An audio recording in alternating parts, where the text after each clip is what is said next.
آل بیتی و اتباعی وبارک وسلم صلی علیہ۔ یا الہ العالمین ہم سب کی حاضری اپنی بارگاہ عزیز میں مقبول و منظور فرما۔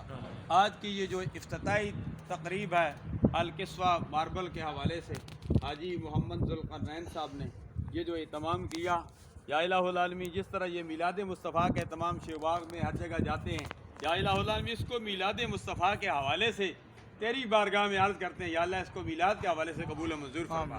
یہ سب سرکار ہی کا صدقہ ہے، سرکار نہ ہوتے تو کچھ نہ ہوتا، وہ جو نہ تھے تو کچھ بھی نہ تھا، وہ جو نہ ہو تو کچھ بھی نہ ہو، جان ہے وہ جان کی، جان ہے تو یہ جان ہے۔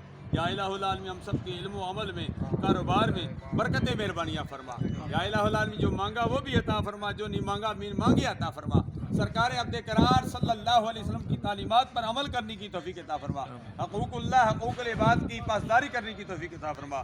جو بھی حضرات یہاں رزق حلال کے لیے الکسوہ ماربل سمیت جہاں کہیں بھی ملک پاکستان میں، دنیا میں جہاں کہیں بھی رزق حلال کے لیے کوشاں ہیں، یا الہ العالمین ان کے کاروبار میں برکت مہربانیاں فرما۔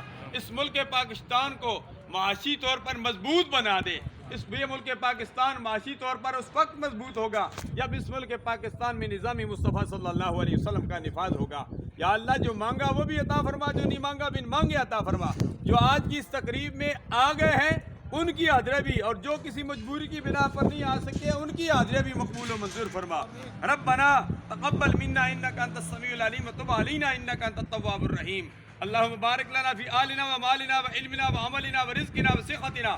اللہم زد فزد۔ اللہم بارک لنا فی رجب و شعبانا و بلغنا رمضانا و نفوض امورنا الی اللہ ان اللہ بصیر العباد برحمتک۔